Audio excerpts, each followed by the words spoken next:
to order the September 12th, 2023 meeting of the New Orleans Municipal Yacht Harbor. Roll call. Keisha Turkey. Present. Tim McConnell, present. Chris Hammond. Present. Jessica Addison. Present. Keith Amica. Here. Mark Heck is absent. Lonnie Criddle. Absent. Roger Watkins. Here. Just for board information, Mark had said he was going to be here. He had an emergency and he sends his apologies. All right. Does any approval of the amendments to the agenda? Does any board members have a motion to amend the agenda as sent out? Hearing none, motion to approve the agenda. So moved. Second. Or Hammond? Yes. Yes. Hammond and Addison. Okay. The agenda, first item, approve the minutes from the August 8th meeting. Does anyone have any additions or any corrections to the minutes as it was sent out? Hearing none, a motion to approve the minutes from the August 8th, 2023 meeting. Motion. Motion by Addison. Second. Second by Hammond. All those in favor? Aye. Opposed? All right, approved. All right. A motion to approve professional services contract with Batcher Engineering for striping and parking control design at the point and other required areas. So we have a, you have that in front of me? Motion. It's just it's not a resolution, just. Okay, that's fine. I would like someone to make a motion to approve that contract. Motion. And we can discuss the motion by Addison, Second. second by Watkins. All right, discussion. The contract. Brian, would you give us some details, please? Give everybody information what that's about. So one of the issues, I've met with them on another issue. We were discussing some of the small projects we're looking at doing. One of them is the East Marina loading zone is not marked well. There's no striping or signage. People are parking there when it's really busy, causing problems. So I'd like to just get a professional to make a striping design so it looks appropriate. So that would be the east side. And then the point, so the point was a FEMA project that was delayed by the city. So instead of having a control pedestrian-friendly zone, they ran out of time and just repaved it, which is what it was before. There's been a lot of discussion about designing it so that it's more pedestrian-friendly, creating striping along the side where they pour the concrete, and making a turnaround. I think we can do that with some pretty inexpensive, used mix of striping and some steel bollards. And Batcher Engineering has the, I guess they're the landscape architects on staff that can design something like that. So I would like to engage them to give us a design that we can look at to create a more pedestrian-friendly zone on the point and stop just random scattered parking. As it is, it's probably really not very safe. I'd like to remedy that. Do we have a price from them? It's up to $15,000 would be the max that we could do. And just verbally speaking with him, he said he can absolutely give us what we need for less than that. Okay. Board members, any questions? Comments? Question. Were there any other companies? I'm sorry. She was low talking. I'm sorry, please note Dr. Criddle was present. Yes. At the beginning of this discussion.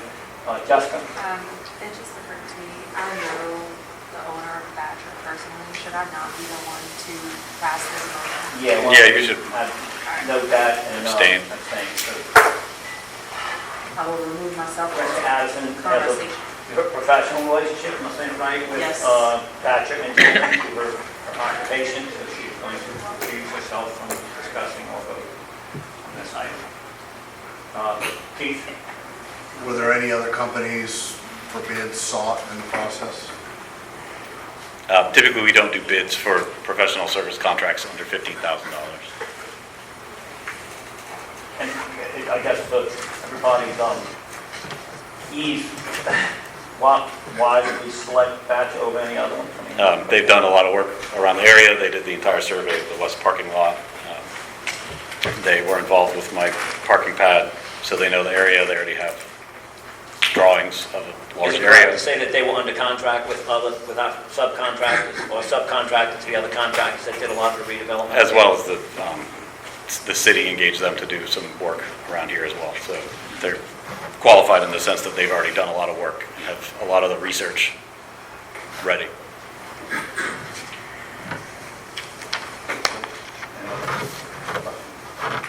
Board members, anybody? Any public comments? No. All right. We have a motion on the floor. All those to a motion to approve professional service contract with Batch Engineering for inspection, quality control design, the point, and other required areas. All those in favor? Who do you have the motion by? Who do you have the motion by? Motion by, I'm sorry, thank you very much. Yep. I need Raj, I'll put you down as making a motion. Can we get a second? Second. Second by Clerk Lee. Thank you. That's good. All right, all those in favor, say aye. Aye. Any opposed? All right. Addison's recused. What's that? Addison Addison is recused. Addison recused. I wanted to approve them because they've done such good work professionally with me on other contracts. So I jumped to approve and I was like, wait. Can't do that. Thank you for not making that comment full throat. All right. Yeah, I had to wait. Motion, the second item is a motion to direct municipal yacht harbor staff to create month-to-month leases for vehicle storage in the west parking lot at market rates and proceed with rental of this space when the procedures are completed. I'm sorry, let me take a step back. If everybody is aware, it has come up several times at board meetings about the striping and parking stuff. So we're addressing something that's been a quality of life issue people have brought up, and I think Mr. Kerry had spoken about it at the last meeting. So action where recommendations were, or requests were made by people who live out here. Similar to this, right? This motion is a motion to direct the municipal yacht harbor staff to create month-to-month leases for vehicle storage in the west parking lot at market rates and proceed with rental of this space when the procedures are completed. I'd like someone to make a motion for that. So moved, Watkins. Motion by Watkins, second. Second. Second by Keisha Turkey. Discussion. I'll start off with, we've been talking about this for months. We talked about not having access to that lot throughout all the construction. Then, once it was turned over to us, it not being secured and people just parking stuff there. And although we are in the process of looking to develop that, we know that that's going to take some time, and to not have it secured and at the same time to be able to help fund some of that, as well as other things we have, to lease that out. The city council recently passed an ordinance that would allow us to do it, because before that we couldn't do it. It was one of the reasons we hadn't done something before. And so that's what this is. Once again, it's in response to an area that's probably, I'll leave it this way, one of our biggest eyesores is to be able to start getting that utilized and to help clean it up, let it fund itself, hopefully. With that said, any other board members have any questions or comments? Any comment cards? Thomas? Oh, I had misunderstood what you're doing. You're doing this in the park over there where the lay-down area used to be? Correct. Built into work? I'm sorry, what's your name? I apologize. Thomas Deal. Thomas Deal. Deal. Okay, thank you. Yes, Mr. Deal. Yeah, I had thought you were using the parking spaces around here. I misunderstood. No, it's just that lot over there that we fenced off not long ago, where people are parking trailers Yeah, currently, yeah. but that's the area we're talking The about. old restaurant there. Correct. I'm sorry, I made a mistake on that. But I did have another question. Are you putting the ladder back so we can access our maps? The ladder that used to be out there. I'm not sure what we're talking about. Let me ask, Brian, do you know? I mean, yeah, I can speak to that. So there was a tall ladder sticking out over the water that sailboaters can use to access the top of their mast. It was in disrepair and dangerous, so it was removed. We do not have any plans to do it. The only way that I could see to do it safely would be to require training, have a rest harness use, and supervision at all times instead of the people drinking beers and going up and down it before that. So we have no plans to reinstall the sailboat access ladder. Yeah, it would be nice to copy the one that's over at Southern, and I don't think you need a harness, but it's a safety factor out here. They're gonna be. Mr. Deal, I'm sorry, give me 1 second. I'm going to cut you off because we're on one subject matter, we're on a different subject matter here, and we want to stick to our agenda items, but I am going to ask Brian to bring it up during your executive discussion items, if you don't mind. We'll get back to it at this meeting to talk to it, but I mean, I don't know if you'll hear a different answer to it than you just heard from Brian, but I understand your concerns, but I want to stick to the agenda item that we're on. I respect everybody. All right, any other comments on this agenda item? Same. Murray? I support the leasing of the area. Michael Liebert, who could not be here today, his medical condition, asked me to express his thoughts on this, if you don't mind. And that is that he strongly believes that the municipal yachtographer should be leasing property like this at below market, not at market. I know there's been a long discussion out here, and I don't have a position on that, but I told him I would bring it up because he was adamant that he wanted to make that. What was the reasoning behind it? He just believes that being a nonprofit, that we should be serving the members of the community at a rate that would be less than that if it was a commercial entity. And he believes that it should be below market. There's a group that believe that and a group that don't believe that. And over the last 20 years, there's been a discussion. And people that, I don't think there'll ever be a resolution between those two thought processes. But he just asked me to bring it up. And he had some heart surgery and he's home recuperating. And I told him I thought he would feel better if I told him I would bring it up.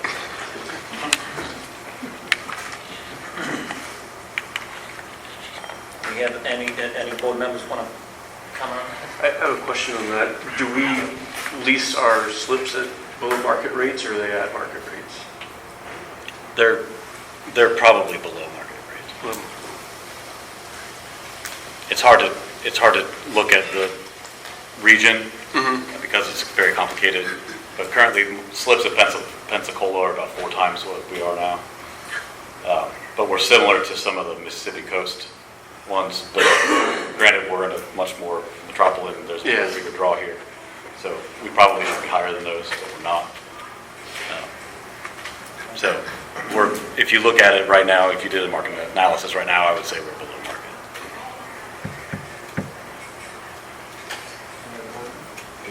I have a question. This is the same area we're talking about, all the development's going to take Yeah. place, right? So this is just kind of in the meantime? Yes. Cleaned up, secured. Yeah, it seems like it'd be tough to do market rates for just like a temporary thing like this. Who decides this? Is it something the board decides, or is it something we can leave up to Brian? We were leaving it to Brian to come to us with this, and he did some research. I don't want to speak for you, Brian, but he did some research on what other yards, places that rent yards to store storage yards. He did some research on other storage yards in the area, and I believe that's the market rates he's talking about. It's the research he did there. Any other board members have any? I'll just state that, I don't believe it's our job to necessarily push to the very, very nth degree, but I do believe it's our job to get the maximum return on things that we can as a board. I mean, it's the type of things that allow us to, every meeting we're being asked to provide things, and rightfully so.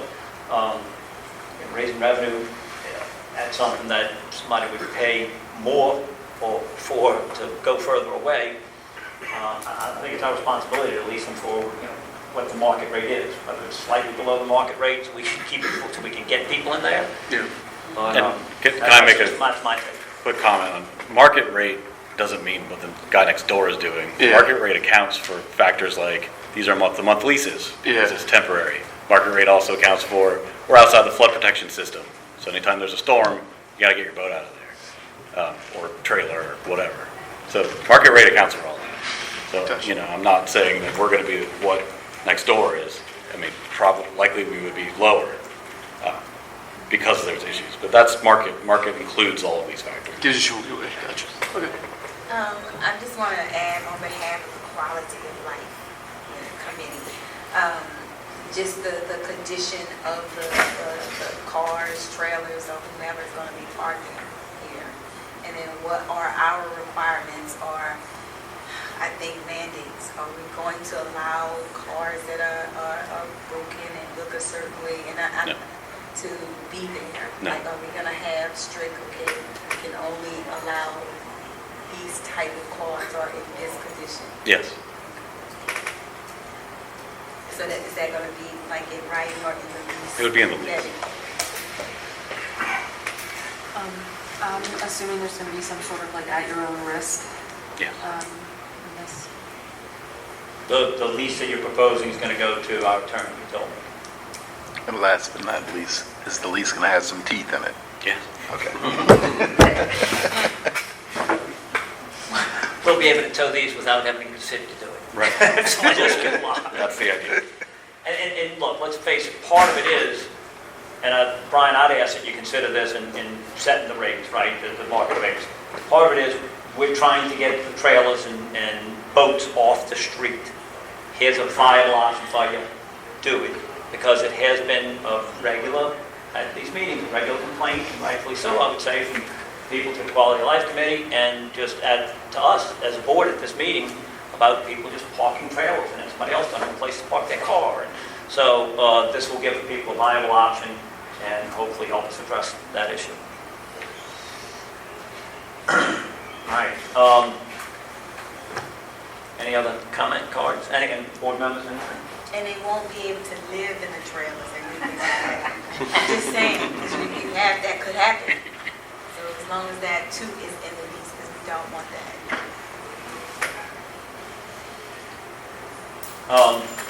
Probably over there, house trailers. I mean, not house trailers, campers. Just that puts an end to that. So, all right, any comment cards? That's it. All right, we have a motion to direct the staff to create month-to-month leases for vehicle storage in the west parking lot at market rates and proceed to rental of this space when the procedures are completed. Motion by Watkins, second by Turquie. All those in favor say aye. Aye. Opposed? Motion passes. All right. Financial report from Mr. Watkins. As of August 31st, Municipal Yacht Harbor Corporation has total assets of $17,480,000 with current assets of $3,696,200, the bulk of which is in the form of cash of $3.495 million in two accounts at JP Morgan Chase Bank. Fixed assets total $1.317 million.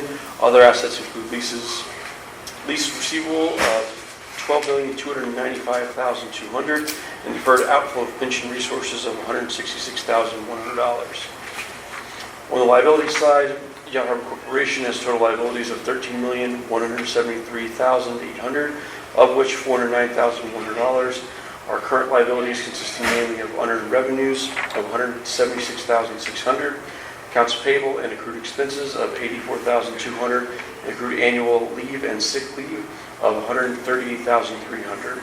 Long-term liabilities consisted of net pension liability of $496,100 and $12,268,700 for deferred inflow of long-term leases. That leaves Yacht Harbor Corporation with a total equity of $4,306,000, of which $3.5 million is unrestricted net assets. For the month of August, Yacht Harbor Corporation has revenues of $181,300 and operating expenses of $168,100, which resulted in net income of $13,200. Year-to-date revenues are $1.482 million, with total expenses $1.177 million, resulting in a year-to-date profit of $305,100. $100. Current sub-occupancy is at 93%. A motion to accept the financial report. Motion by Addison. Excuse me. Yes. Motion by Addison, second. Second by him. Second by Hammond. Board members, discussion, financial report. Any comment, Carl, on the financial report? No. All those in favor to accept the financial report? Aye. Aye. Any opposed? Unanimous. All right, director's report. Mr. White. I guess I'll just start with the latter, as you discussed. Because this is a public entity and not a private club, but essentially that ladder would be open to the public or at least the tenants. And I just don't think that the risk is there that we would have it. Even if we were allowed to do it, if we reported it to the risk manager of the city, I don't think he would let us have it. I'm surprised that it was still up as long as it was. So we have no plans to reinstall the ladder. There's lots of other ways to access the top of sailboat masts. So I recommend those be used. See, an RFP was released for legal services. I'm sorry, because I did cut you off. Okay. Do you have any further comments, Mr. Deal? Yes, I do. That ladder was repaired already. And there's a hazard for using any ladder. You go up any ladder, you can fall. But it's a lot easier falling off a mast. You got the light at the top and a light at the middle. It's much safer having something not wiggling or blowing in the wind to go up.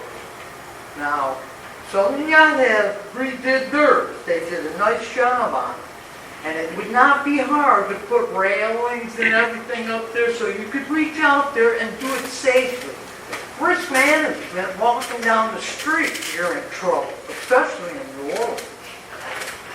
I think we need a ladder back there because once you have somebody fall from one of these and break their neck or go to the hospital and they're in the hospital for a long time, who are they going to blame? There was a ladder there and we took it away. Warriors would have a field day with that. Any board members, comments? All right, any other comments? Brian, go ahead and finish your report. I don't see a motion from the board to put it back and All right, well, it's a liability issue. that's my, All right, thank you. Deal. Thank you. All right, Brian, finish your report. So an RFP through the city's procurement process was released for legal services for the yacht harbor.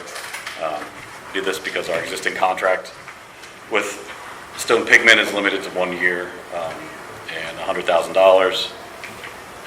The board's already approved to engage them for more than that, so we're going through the proper procedural methods to be able to pay them to continue what we're doing. If there was a situation where they were not selected, any and all work would be transferred to the new firm. Cameras at the point, we're expecting the final parts. They were back ordered. I think the last update was they'll be here next week, and they're scheduled to get them installed as soon as they are. Staff hiring, we're continuing to interview grounds patrol officers. We will hire as many as we can. Hopefully they'll stay. Parking pad for the trailer storage, we received bids, and we're finalizing the contract and notice to proceed. Fishing pier, same as last month. No real change. Plans are 95% complete. They're in the FEMA review phase, and we don't know exactly how long that'll be. The sale of boathouses, I should change to lease of boathouses. Our council has determined a process to lease the boathouse properties that we own or manage. That procedure was approved by the city attorney's office, so we're going to start moving forward with that as soon as we can. They will be auctioned off, so for anybody looking, they will be going to auction. This should give, once again, some relief, something I know we've been struggling with since before I got on the board, or when I got here, that it had been long term. We could not get an answer from legal on how to dispose of boathouses. And our attorney came up with this methodology, we sent it by the city attorney's office, so this should allow us to hopefully get some people to bid on it and get them put back in the comments and get people, instead of having an eyesore, and, we got a complaint at last month's meeting about one, so. All right, thank you, Ron. The pond, I'm still waiting on an electric quote, but we should move forward with that as soon as we get one. So the striping and traffic control discussed previously, and the marina pole Wi-Fi, the contract was completed and they're moving forward with getting the poles built, designed, built, and installed. Unfortunately, I don't have a specific time frame, but we do have a contractor under contract to make that happen. The additional stone pigment expenses for the West End development are $1,980, which brings a total for this year of $17,680.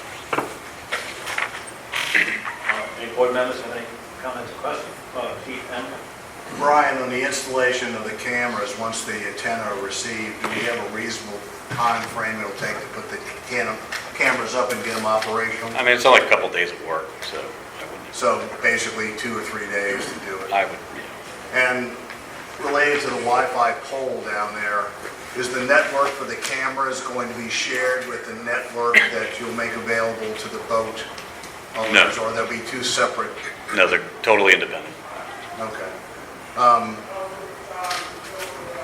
question came up during the security committee about recording. We know that the cameras are not being monitored 24/7. How long do we keep recorded data before we erase? 30 days. 30 days, okay. And do we have any ability, once this network is established, to engage the NOPD or any other law enforcement agency in feeding the data, the camera data to them, for example, with the NOPD's crime cameras? It is already. It is already? Mm-hmm. Okay, thank you. Yep. I have 2 questions. One is, what is the August update from Stone Pigment? What's that? Are there any updates from Stone Pigment for August? No, we get the billing a month back, so this is I have August, the invoice from August 30th. Yeah, the $1,980. Do we know what it was for? I can send you the breakdown, but this is all for the West End development expenses. If you'd like to see the breakdown, I'd be happy to send it to you. Yeah. We'll talk a little bit about it in economic. And then the other question that I have is for number 8, you said striping and traffic control is in process using Badger. Yeah. Has it already started? No. This is part of the process. Oh, okay. A question about the sale or the leases now of the properties that I guess we own. Those properties need any repairs or anything, or we're posing any type of nuisance or threat to the neighboring boathouses? What's the question? Or what are they now? The boathouses that we own, that we're trying to lease now. Are those properties damaged? Yes. And so are they posing any issues to the neighboring? Yes. Okay. And we've been working with the neighbors to ameliorate the issues. Okay, so my question, so now we're trying to sell them as is? Yes. So that we lease them as is. So I guess you already answered the question. I'm just thinking of the other issue that we have about the property, one particular property damaging others. And then we don't want that to happen again. So do we need to make repairs or do something now before we lease? We have been as much as possible, and we'll continue to do so as needed until the Let me property. I might have an answer, and tell me if I'm saying something wrong here.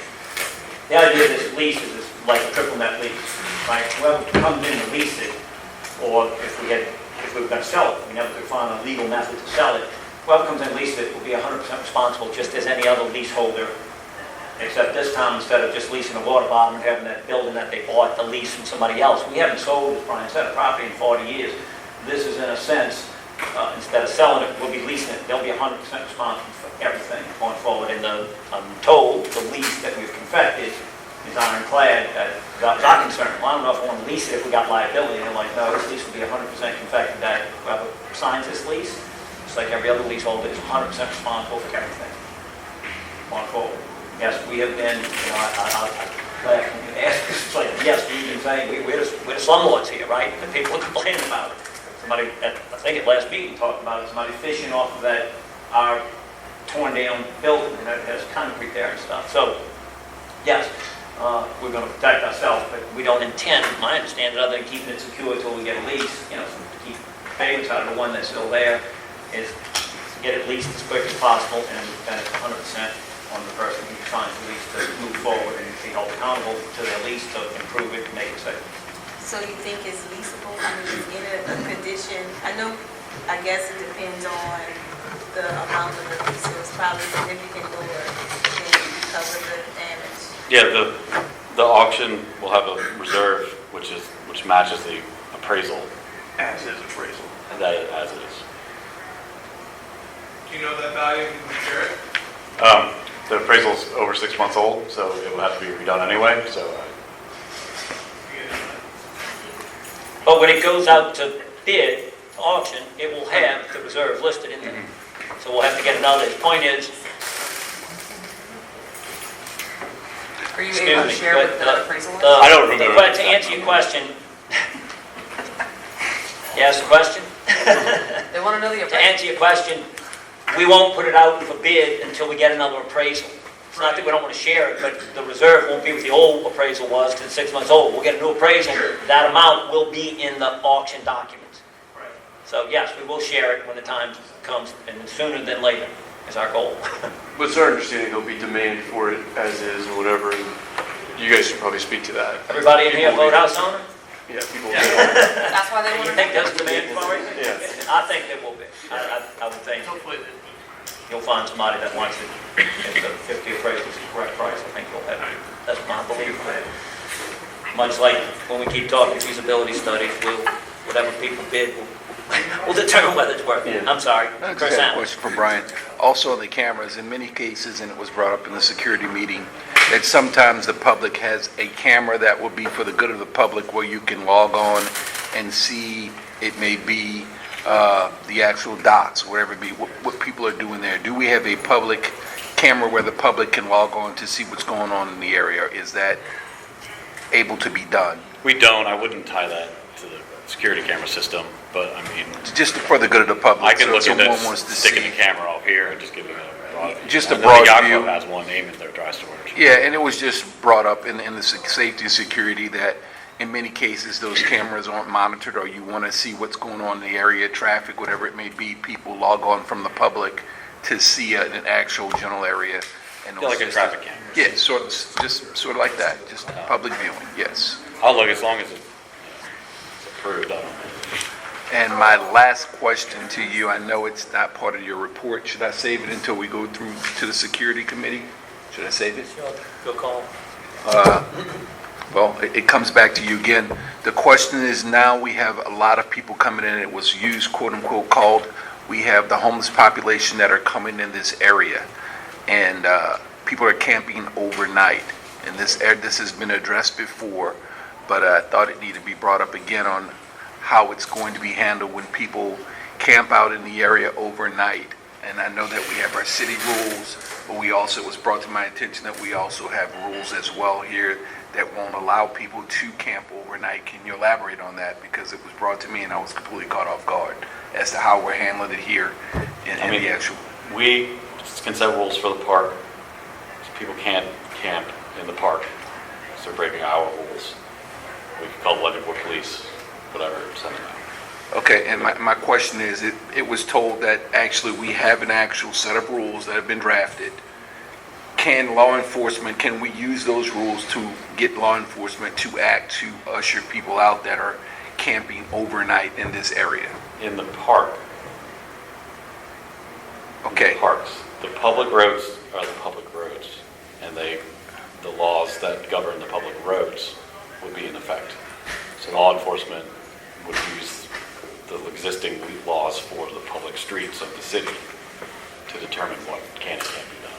So if they're in the boat launch or at the point, or in the park,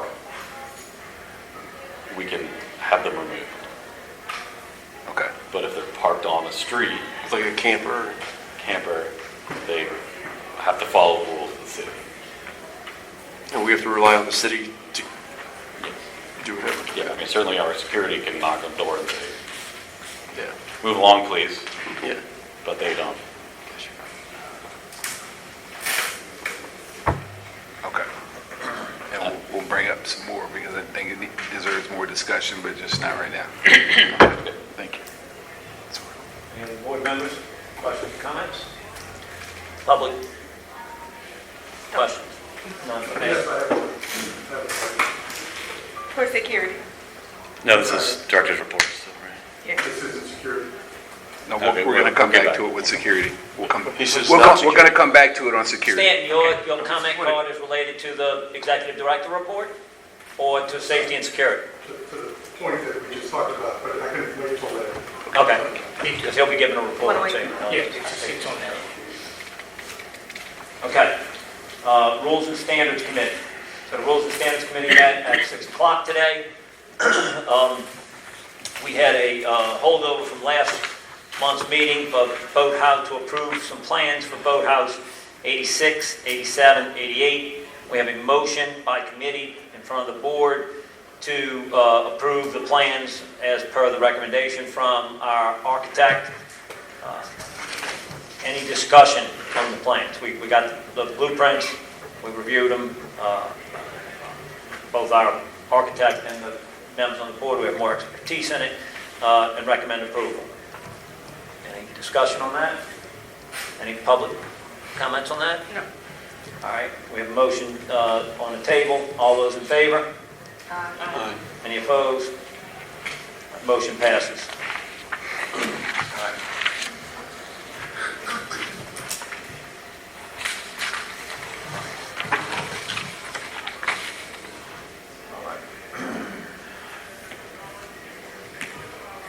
All right, I don't have anything under unfinished business.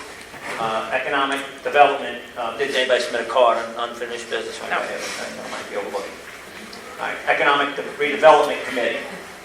On the economic redevelopment, Brian touched a little bit on some items, but the contract between Stone Pigment and HRNA, thank you.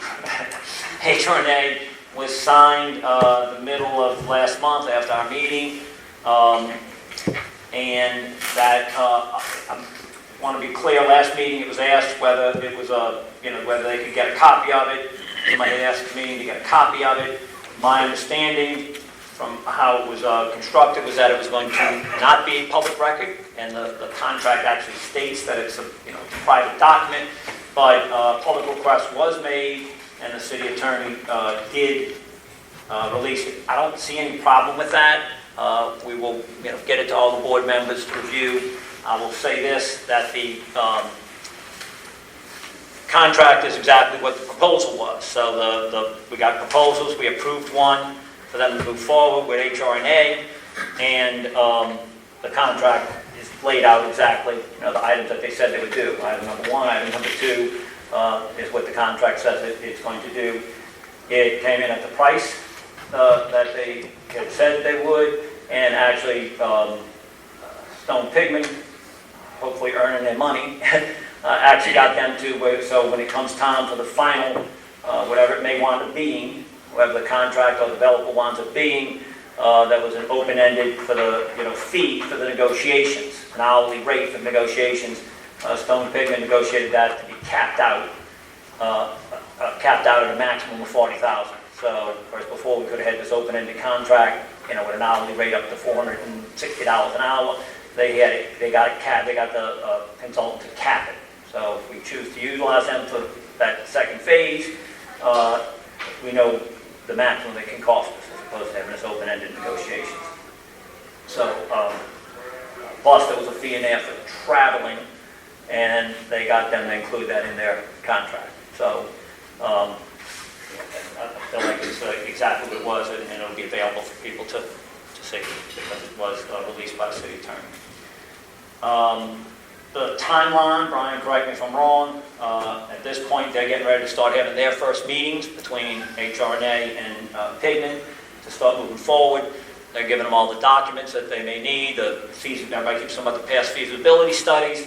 That's what one of their jobs is to look at that and see what those were, and then make a site visit and everything. So they're moving forward. We believe, I'll be very clear that people don't hold me to this timeline, but we believe sometime near the end of October we'll have our first public meeting to talk about what they've come, so far, what they've found, and that what we've always promised, an RFQ. What do we want to see in an RFQ, right? That's request for qualifications for persons who may submit what we'll be looking for, so we don't just get somebody off the wall that was done development to come in and say they want to do something. That's whether it be a park or a retail or whatever it may wind up being. So the process is finally seeing some movement. That's all we have at this point. Board members, questions? Yes, so I have a question from Charles. He's He's not here tonight. Not here. Can you speak up, Mr. Chairman? Okay, sorry. I have a question from Charles via email.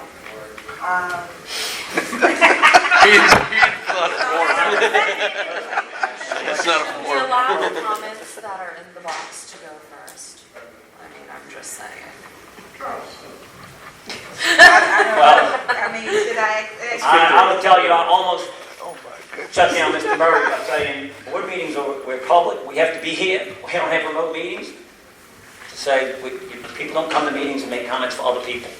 We've had that happen before, everybody wants to, give somebody, I've got 2 minutes, I want to give somebody else time, but if you're a board member, you can do anything. But that would be my take.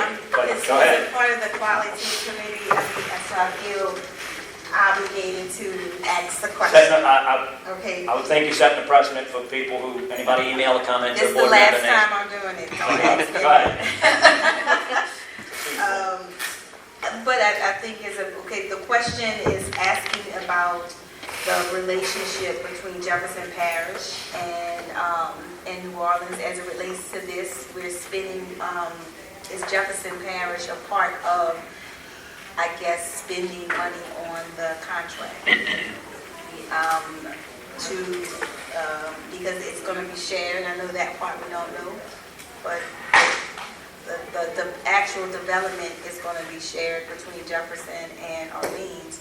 So the money that we're spending now for the RFQ and this contract with HRA, what's their contribution? That's the question. So, anybody want to take a step back, jump in, 2 feet too all. Any board members have any? I didn't, today you asked the question? We had him before we started. Okay. So this is my 2 cents. The CEA that's often referenced, and I'm not sure if you referenced the CEA, we have struggled, quite frankly, to get a clarification on, is there a CEA, is there not a CEA? We did some research, we were told there was. I can tell you succinctly, there is no CEA. There was a CEA, it expired. The city council, the reason I believe I gave bad information, was the city council voted to approve the CEA. They're one party out of 3, meaning Jefferson Parish and the state of Louisiana, that were party to that.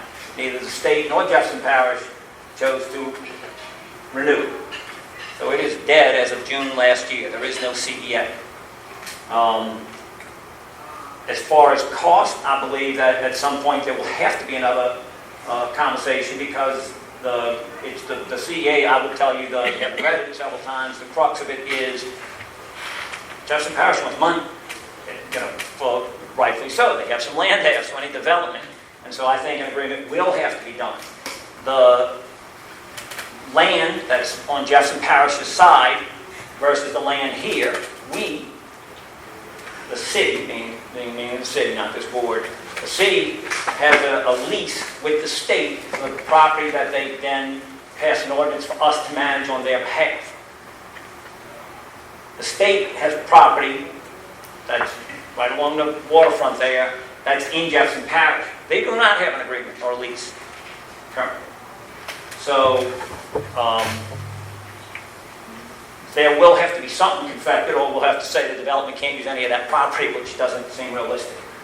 So I think it makes sense for us to move forward and then have those, when we have an idea of what we want to do, have those folks get back together and, talk to our council member, and they'll reach out to their counterparts and with the state and figure out if we can even go forward.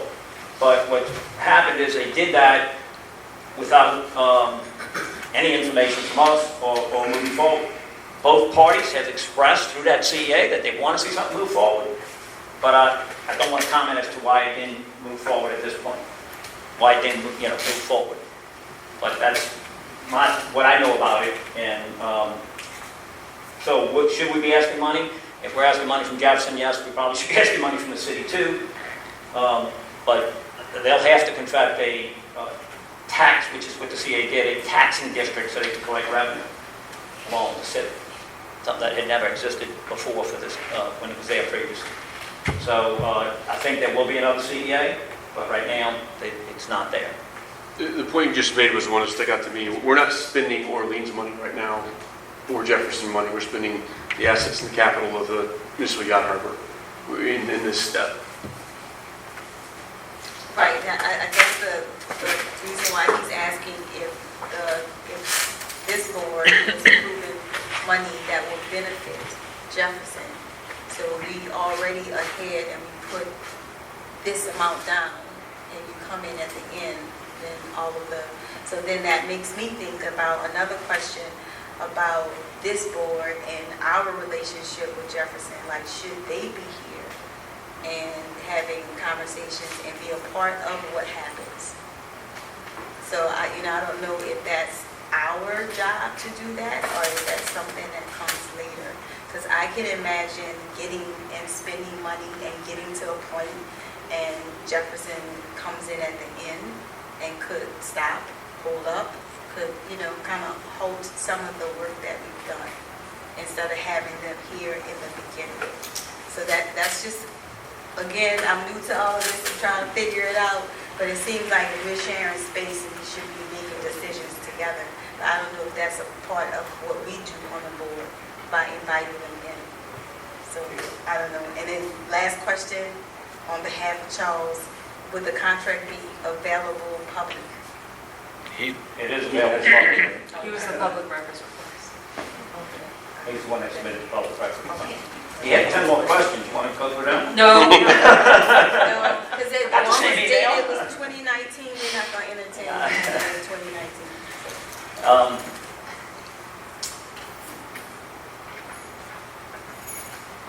I don't want to comment on whether we should have get them at these negotiations. We're in charge of this property and developing something there. We will have to deal with Jefferson Parish or not develop that portion, which doesn't make sense because that's the value, is from the waterfront.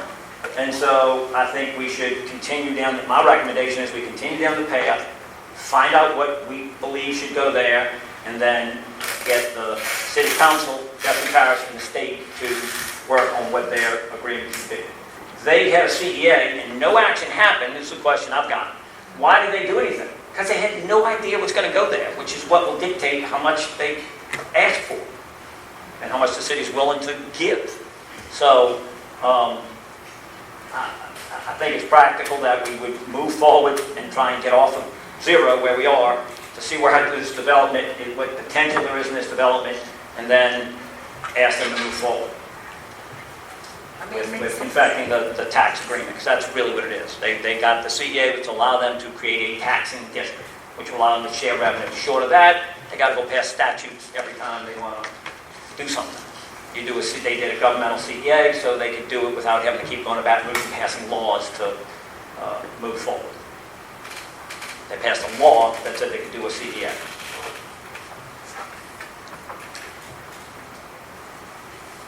And quite frankly, I would say they probably, nobody chose to do nothing. They said, well, nobody's doing anything. What are we passing a CEA for?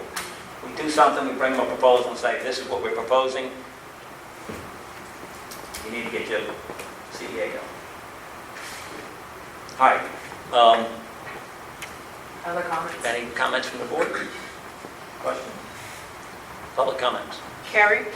If I may, and I've been with this for many, many years, the various different versions of going, but there's one thing that I would, if I may suggest to this board, that it has to be mindful of people who would use this board and this forum for political purposes, and try to get people saying things that then later could be exploited in some type of political ad to use against their political opponent when they're running for office against something. So I think this board needs just to, I would suggest that you be mindful of that when all of a sudden you get these kind of oblique and unusual types of requests.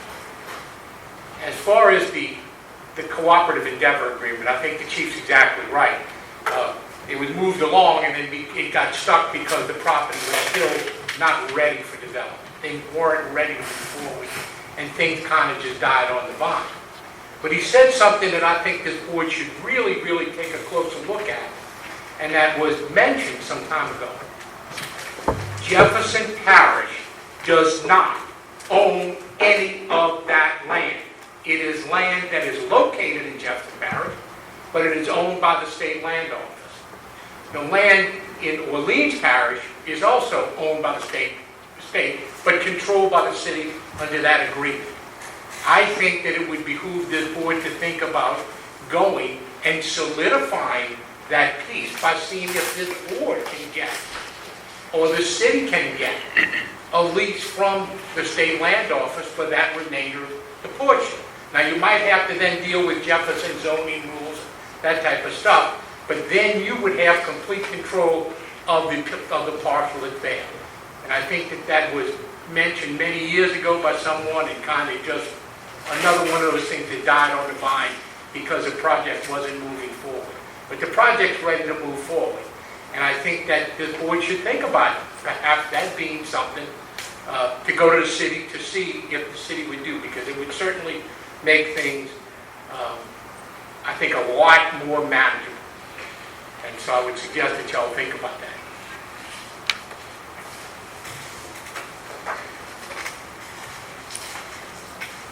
Any comments? Well, any more public comments, I'm sorry. That's it. Any comments of... Thank you, Coach, I appreciate it. And I agree. I think it's something we need to move forward on. I would also be hesitant to make sure we dot our i's and cross our t's politically. We don't want to seem that we're doing an end run around Jefferson and then wind up. Because ultimately, it's the state, is going to decide whether they decide to lease that land. If we follow through with that, lease it to Jefferson or Orleans. So, but I do believe we'll confect some kind of agreement, given the history of what happened out here the last time there was development out here. I mean, the street training, businesses that were here. For people who don't know that history, all the businesses were in Jefferson Parish for the most part, and the parking lot was in New Orleans. So New Orleans had zero revenue. And so, trying to confect something that more flies with honey, so I guess I'll leave it at that. So, all right. So that's all I have on the economic redevelopment committee. Hopefully looking forward to something late October, maybe early November for an economic redevelopment committee meeting, public meeting. All right, quality of life. We didn't meet, but I would like updates about the last time we met. We talked about signage at the entrance of West End, and we talked about pressure washing portions of the wall. So do we have any updates on those two items? Yeah, I've been speaking with a sign contractor and working to get that fixed. Or at least the West End Park sign to be at least renamed so that it's not Parks and Parkways. And the pressure washing, still waiting on plumbing in the park would be the closest way, which is under process with the Zeta FEMA claim that they're working on. So once that's finished, we'll be able to have water out there that we can use to start pressure washing lots of areas around.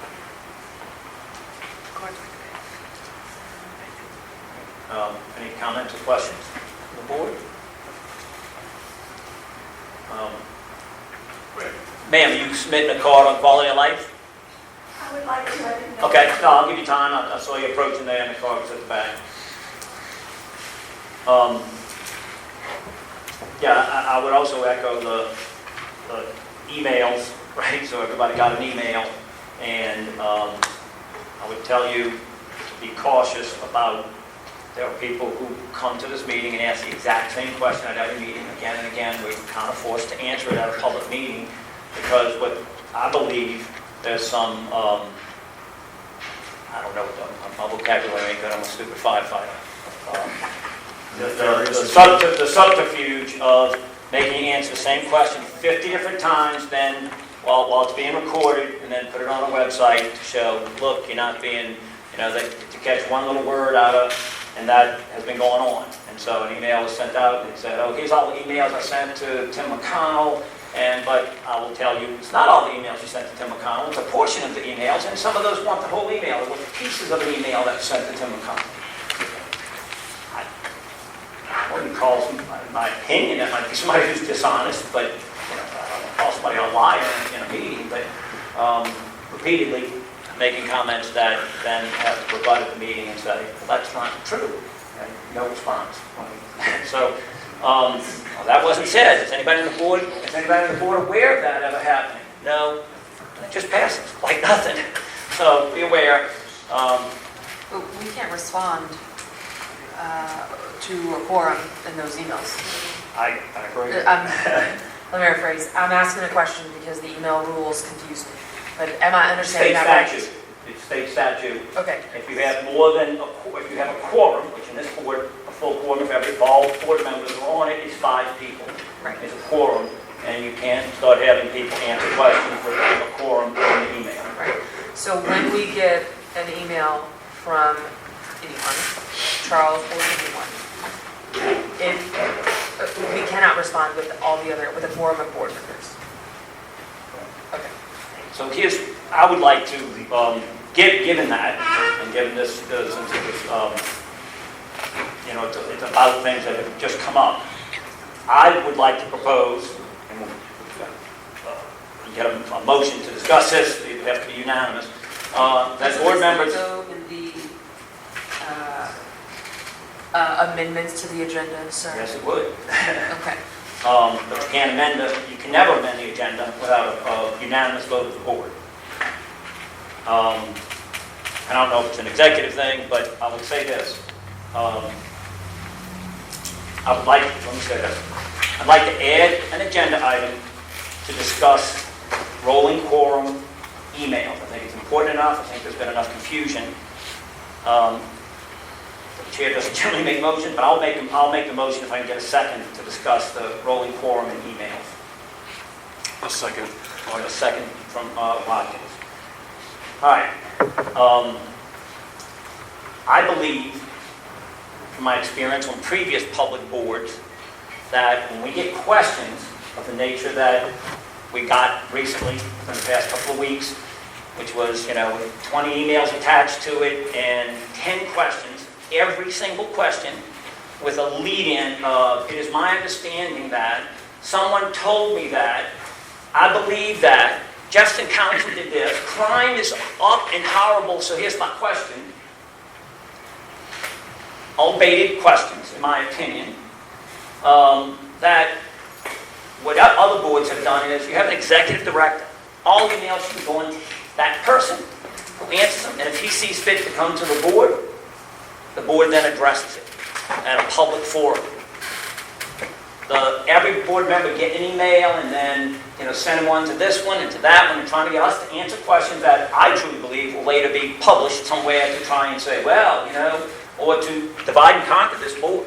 We pay an executive director a whole lot of money. And I believe that person, I know it's not enough, Brian, I'm sorry. But no, honestly, in all seriousness, that is how other boards operate. Those emails with all those 20 questions should be going to our executive director, and when he sees fit, bring it to the board. If a member isn't happy with what he got from Brian, they come to this meeting and they ask us those questions. But to send an email, 10 pages with 10 questions, to all board members and then expect, who's going to answer? Is it the president's job? yours to, or it's not the way a professional organization runs, in my opinion. So my motion is that we direct Brian to answer those things, and when he sees fit, bring it to the board, and when a member, a resident of the city who has a problem with Brian not doing his job, bring it to a public meeting.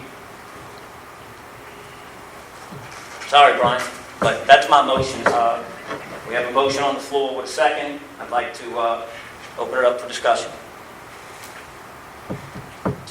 Do we even need a motion? Like, don't emails already go to Brian and he answers them? He wasn't on that email. Go figure. Brian's on every email I get from this individual, but he wasn't on that. That was sent to every board member and 17 other people. And this discussion's only really dictating our responses. Like, we don't want to reply off response. Like, it's not trying to limit people sending us emails or anything concerns for us to. I think the proper, if it's not something you feel comfortable answering, the proper response should be, I forwarded this to Brian, Yeah. which you do on that, and say, he'll address your question. I guess I'll say something on this. There's a real danger of making too many rules on how we do things and just be agreed by the board that in the event that there's an email that everything will be forwarded to Brian. We're having this discussion, we could just simply direct it that this is how we're going to handle it. But when you start making motions and putting rules in, you can sometimes box yourself in with too many rules. And that's my real fear when we make a motion and put a rule in for every little thing. I think we can all agree to operate that all emails go to Brian, and then when he brings them to us, then we'll address them. But not put an official motion on the floor and put in a rule and box ourselves in. That's one of the things that's a fear for me. You can make too many rules that hurt yourself.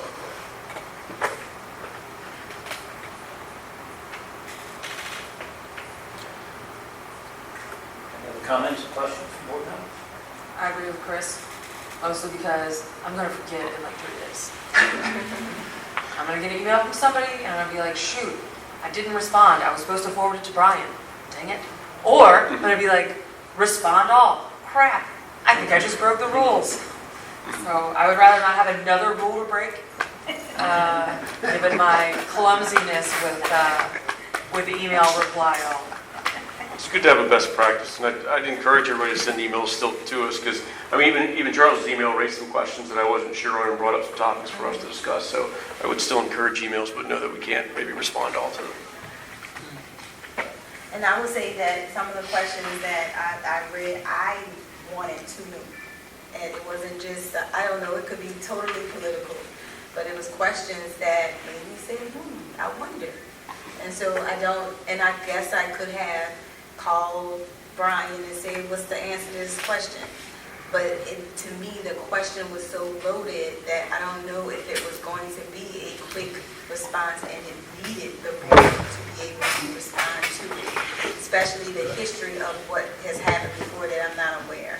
So there were several questions on there, and I did not pose those questions to the board because I could see where it was going.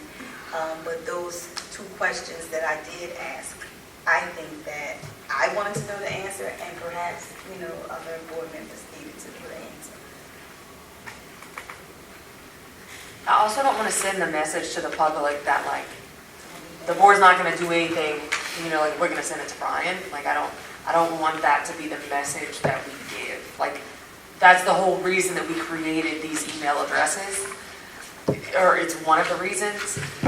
Sure, we don't have to reply all, but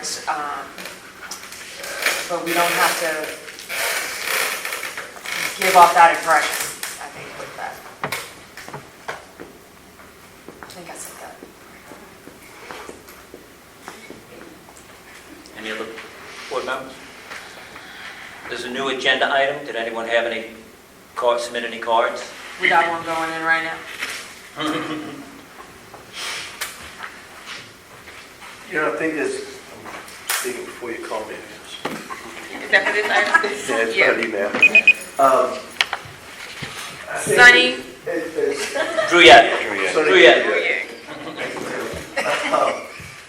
As Tim said, we're setting a precedent, why are any of us here if we just send in emails with all these broad questions and a whole bunch of questions and to circumvent the process, all right? And I know you had great intentions of bringing up those questions. As you said, you had two of them that you wanted. Maybe you should have just brought them up and not said Charles, put them in there. Okay? Then you get beat up for that. But anyway, that would be my concern, is that there is, yes, you've got to consider the constituents and everybody out here. But if you all allow emails, I'm killing you next week. You know, we just go load them up. That's not the purpose of this. The purpose, I think, is to get in front of true public opinion, and not an opinion that's being steered one way or the other. That's all I have to say.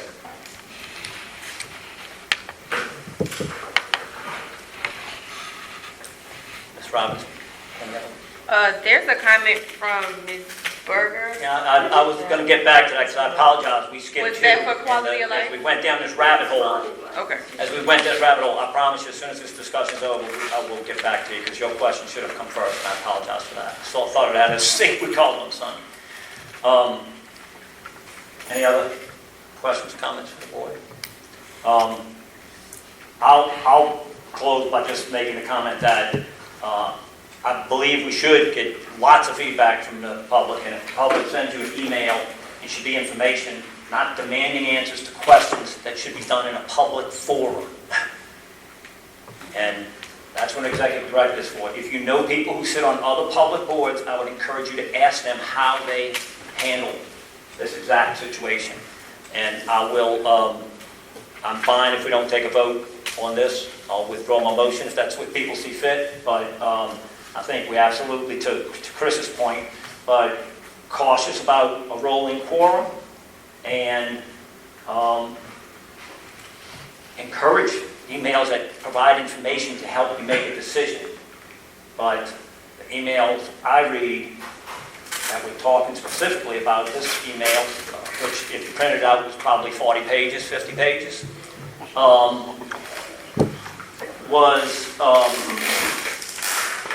just a bunch of suppositions, saying, well, this is the state of affairs, here's some links to, these news articles in my website, and my understanding, I talked to someone who said this, and I want an answer from you about it. 10 questions like that, or more, might have been a dozen by the time it was, because some were multiple, steps to the question. Well, I'll just answer this one. Since you're talking about Jefferson Parish City Council, the City Council of New Orleans, and the state legislature, and the state representative, state legislature, why don't you direct the question to them? Because I can't answer their questions. If it's a question from Mr. Giarrusso, you probably ought to be sending this to him. That's a lot of the questions were those type of things. Want us to weigh in, and I think it's dangerous. So if we're not going to make a motion to direct questions, not get feedback, but to direct questions to Brian and let him answer them, and come to us for guidance, because we set policy. Our job is to set policy and direct our executive branch, as it were, we're a legislative branch, to handle it. If we're not, I caution everyone to be careful how you answer open-ended questions that you're going to be getting. I'm sorry. Okay. I don't want to say that we're not going to have the best practice of doing that. I just don't want to put a rule in place, is what I'm trying to say. I'm fine. If it's going to be our best practice that we forward everything to Brian, that's fine. But that would be our best practice. But like I said, I just don't want to say this is our rule and this is how we do things. Okay. And look, the fact that it went on the agenda this month, I will withdraw my motion if my second will agree. Sure. I'll withdraw my motion. The second withdrew it. We probably should think about it a month anyway. So we can discuss it again next month. Put it under unfinished business. And I'm fine with leaving it live, but I just want everybody to understand the repercussions of going down that rabbit hole of every time somebody sends you a question. Look, I'm one of the people up here who don't have a job. I can't answer emails. But you're going to get emails and you'll be expected to respond to them. And I think there will come. I know Sonny was kidding in his threat, but you expect a lot of emails if we're going to take every email and answer them at a public meeting. Well, and he's also sending emails when he doesn't know what the subject that's being debated is. He's anticipating. All right. All right, I will leave it at that. Any other comments? We have any other cards on this? I know, but on this motion? that we have here. Okay. So motion's withdrawn. I think we had a good discussion about it. And I appreciate everybody's input. Slippery slope. I'll leave it at that. All right, I apologize. We'll get back to the comment card on quality of life. All right. Ms. Berger, what's your first name? Ms. Berg, Donna. Ms. Berger, please accept my apology. Go ahead No, and skip it. minor in a sense. Anybody notice the outdated sign and talking about quality of life? That is at the corner there, as Breakwater begins, the houses of Breakwater, where the old was a rental to some kind of sailing group or something.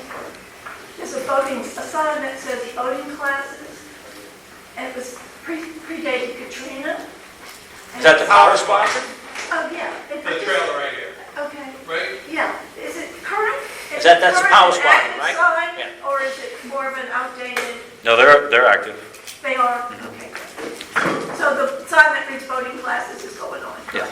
Thank you. Thank you. And please accept my apology again.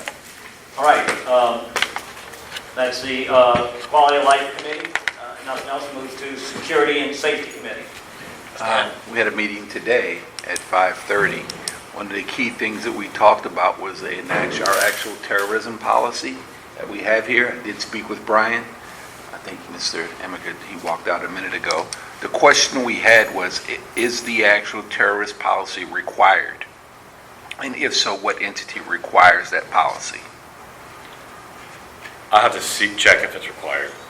It's certainly recommended by the insurance agent that we utilize, which also does the whole city. So we typically take their advice as the expert. And as we discussed before, is $1,200 a year, which is 0.1% of our insurance budget. Correct. Actually, 0.1%, I think, is the real number. And I understand that. We just need to get questions answered because it was brought to our attention that many of the things that are on that policy, although it exceeds and it was told it exceeded the requirements, they were already, in the actual policy, they excluded them. So it's a long list, and it says, okay, it acts of war, but then this is terrorism, and then we're not going to do this if there's chemical warfare. And it's fairly long policy, and I know that our agent will always recommend things, but sometimes you're buying a really good policy, and that's it. And what I mean by that is there's nothing in it. It's just something extra to charge you for. So although it's only $1,200, that's $100 a month, is it really worth the paper it's printed on? That's really the question and the actual ideas that came across at the meeting, because so many things were excluded in the policy. The second thing that they wanted to talk about was, we did the cameras. We found out that they're for 30 days. My question to you is, when we bring the new cameras online, will that affect the memory that allows you to store images for 30 days, or no matter what, that's going to be the standard, that all cameras save images for 30 days? Actually, Royce. Wait, what was the question? He's our camera expert. When we activate the new cameras at the point, how will that affect the storage? Will we still have 30 days? Oh, yeah, the storage on those exceed the amount for 30 days, but they'll be plenty. Okay. So we have enough storage already to be able to store But we those. can also expand if there's not. Okay. That's done. And finally, we're going to go back to the actual, when we have people that are now camping overnight, they can't stay in the public right of way to camp overnight. They can be in the public right of way, but they cannot be in the park, the slip. Yeah. And I'm just trying to get clarity on this because, the entire city has an issue going on with homelessness right now, and what can and can't be done, and what's going on. And so I just want to make sure we're prepared to deal with a problem that we're going to have citywide. Yeah, like I said, the streets, I'm not familiar with the laws specifically if they're parked in the street. I know vehicles need to be moved every 24 hours, which is obviously not forced. Camping and sleeping overnight, I'm not familiar with the city's policy. Our specific policy is prohibited. So if they're on property that's not in the street right of ways, we can enforce them, and I would recommend, request people call the Levittown Police. And for board edification, I think it was previously dealt with. Could you explain to them what we talked about in the meeting about the actual rules? Yeah, the resolution. Resolution, yes. And I don't know, what we talked about is that sometime back, this board passed a resolution putting in some rules and regulations for the use of the park. It was based on something that I drafted up that I was proposing that this board should have asked the city council to introduce and put it in the municipal code as an ordinance. It was copied almost 100% from the ordinance controlling city park with some modifications.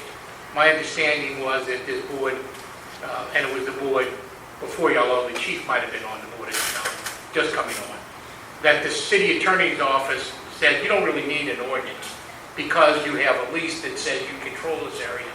If you pass an internal regulation, that will suffice. Is that basically correct? Yes, for the, And that's, I guess that's fine to some extent. I have some questions of whether that really does have the force of law. If we reach the point where we're going to be asking law enforcement to enforce the rules that we've passed, does our internal regulation truly have the force of law the way that an ordinance in the municipal code has? I have doubts about it. My thought, so I would, again, because it looks like there is a growing problem that perhaps this board should again take a look at whether or not you should go to the city council and ask to have an ordinance controlling the use of your park in the way that City Park has, the way that Joe Brown Park has, the way that Linear Park has. Almost every park in the city has an ordinance that controls its regulation. Maybe you should, maybe that's something you could put to stone pavement, maybe it'd be better to be, but I just think that in light of what the discussion of it looks like there could be a growing problem that we're going to need enforcement, that maybe you should make sure that what you are relying upon to enforce is truly enforceable. So that's. I do have another comment along the same line, but it's about the parking. Okay. Yeah. So in conjunction with that is, and I think Brian is basically correct, and I realize he's repeating what people, tell him Brian's not one. He's basically correct about the idea of what are areas that are generally open to the public, what type of restriction can be placed on, as opposed to things that are not always generally open to the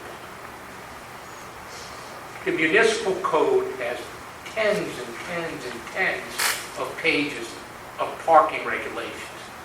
So while you can't, perhaps, frankly, I legally disagree, but not to fight worth fighting. If you can't put in a parking regulation and control the use of the parking areas in your area that's been given to you, the city council certainly can.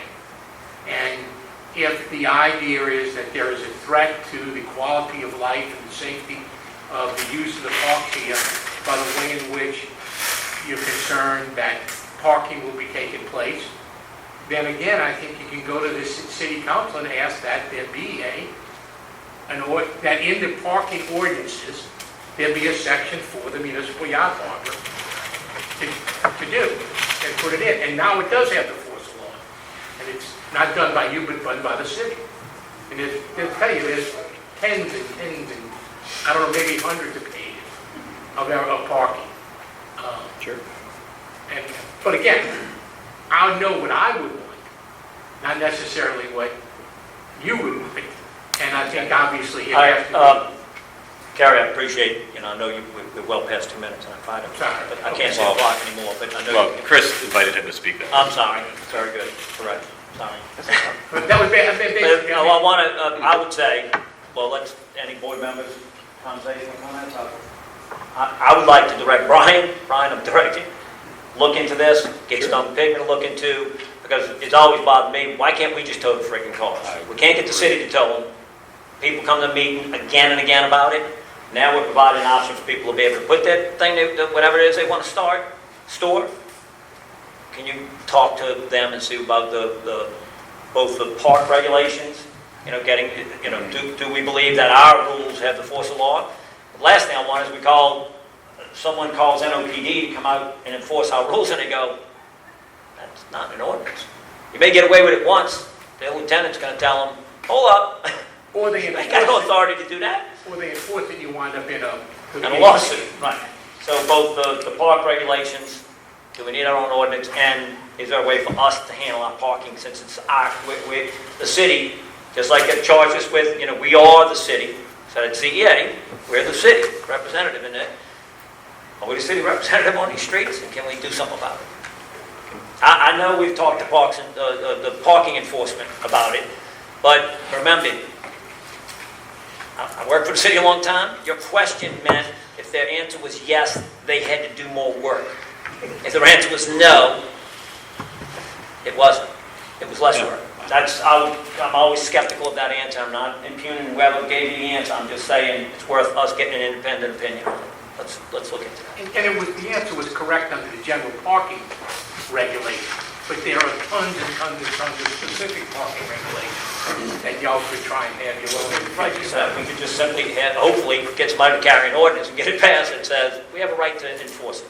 Yeah, I mean, just technically the angle parking isn't legal because there's no ordinance allowing angle parking. So maybe that's the impetus for why we have to start going down this path of having an ordinance to allow for angle parking. And while we're here,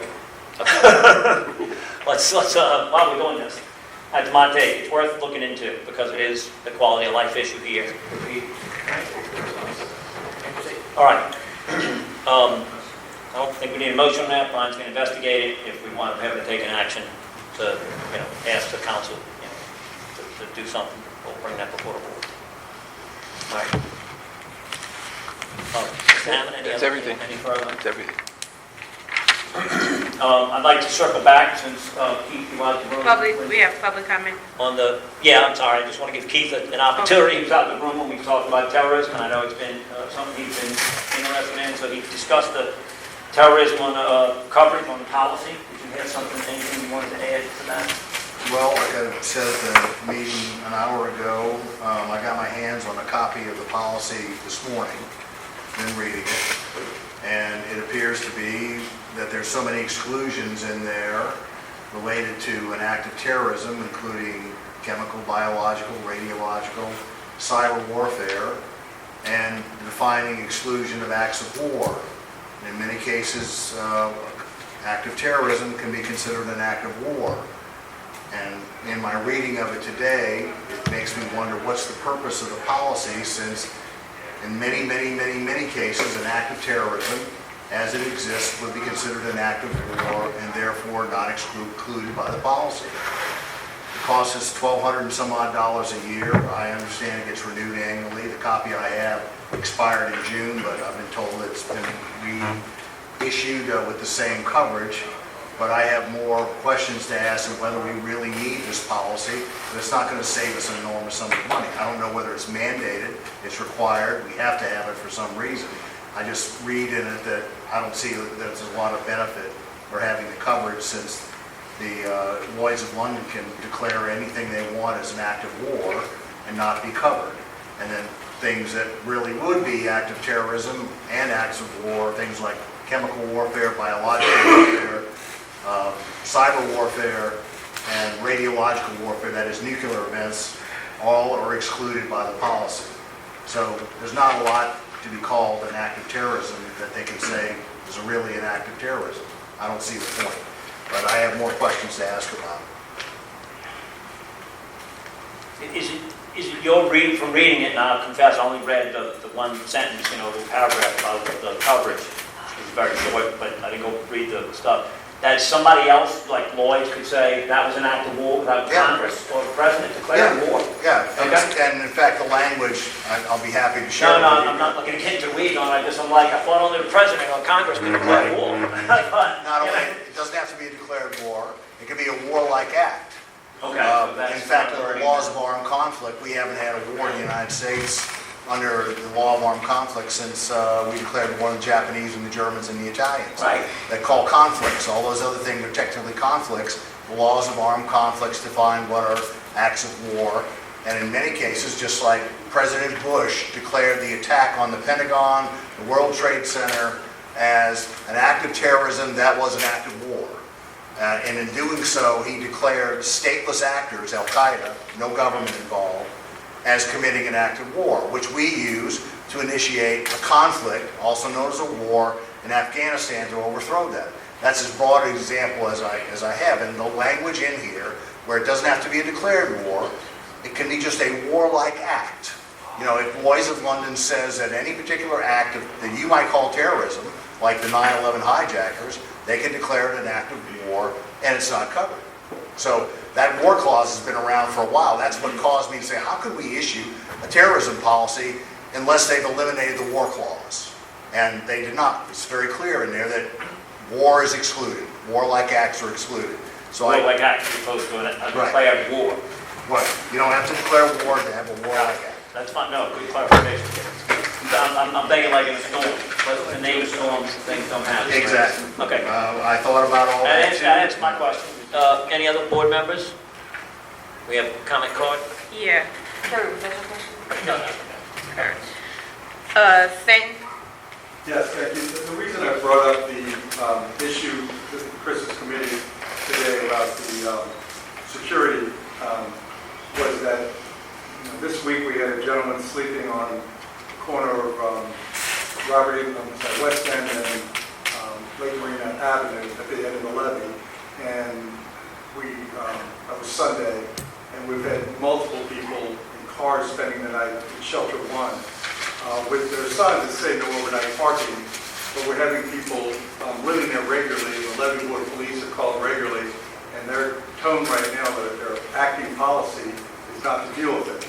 And I understand that our trump card after our security fund, somebody has to call the same levee board of police that aren't policing that there. So I think we need to really make it clear to them if we have a different situation here, where they have an authority to keep people from sleeping here, maybe we should use that now and be clear with them, especially the folks we hire, what we want done and if we have authority to do it. If not, I'm afraid once it starts, we could have a really bad problem in the park. That's it. Anybody, any comments? Oh, I'm sorry, any more comment cards? that's it. Any comment from the board? All right. That being the last agenda item, next item is the date and time of the next meeting, which is Tuesday, October 10th, 2023 at 6:30 at this same location. I entertain a motion to adjourn. Motion. Second. Addison. Second one. Second. All those in favor? Aye. Opposed? All right. Thank you very much, everyone. Appreciate it.